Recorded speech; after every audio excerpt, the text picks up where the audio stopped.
There's a place in the Horn of Africa that most maps label as part of Somalia. But this land has its own government, its own military, its own currency, and even its own passport. It once declared independence and was recognized by dozens of countries. But just 5 days later, it chose to disappear into a greater dream. Today, we uncover the untold story of Somaliland, its rise, its fall, and its 30-year journey to be seen by the world. Before colonizers drew borders, the land we now call Somaliland had a deep and rich history.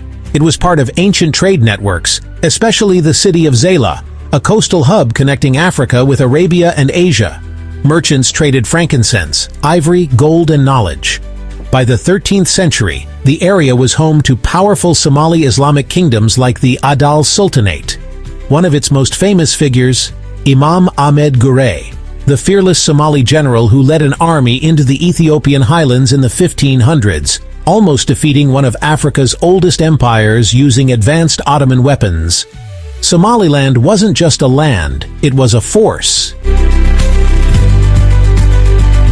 Fast forward to the late 1800s, European powers began carving up Africa.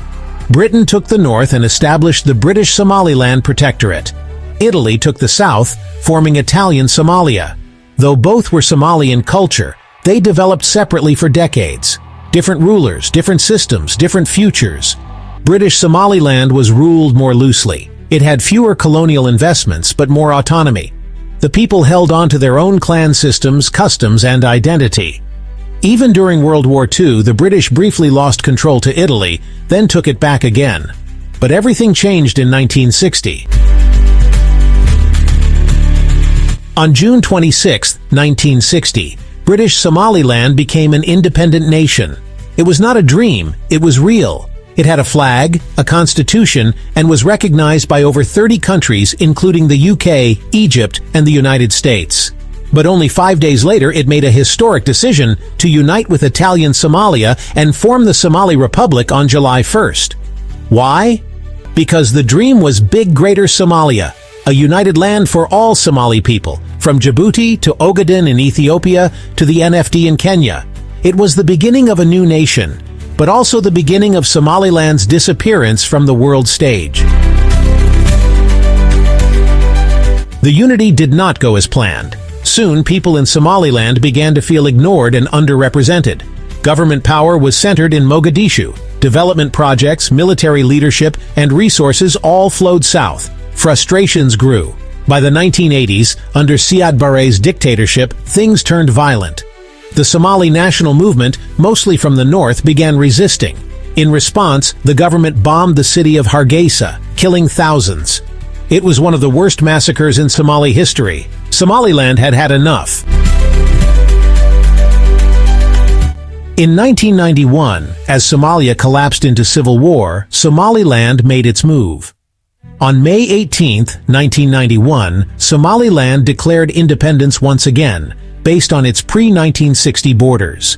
Since then, it has built something rare in the region: peaceful democratic elections, a functioning parliament, police, military, customs, and schools, even its own currency and international airports. While Somalia struggled with conflict, piracy, and division, Somaliland became a model of self-governance, but the world stayed silent. Why is Somaliland still unrecognized? Some say it's because of Africa's no new borders rule. Others fear it could inspire more breakaway regions. But Somaliland argues, we didn't change borders. We returned to the ones we had before unity. In 2024, Ethiopia signed a historic port deal with Somaliland, giving it sea access in exchange for potential recognition. This could change everything. For the first time in decades, Somaliland might be one signature away from being acknowledged as a sovereign state. Somaliland is more than a forgotten name. It's a nation that gained independence, gave it up for unity, and is now fighting to be seen again. For 30 years, it's built peace without help. Now, it asks only for recognition. The world may not be watching, but history is.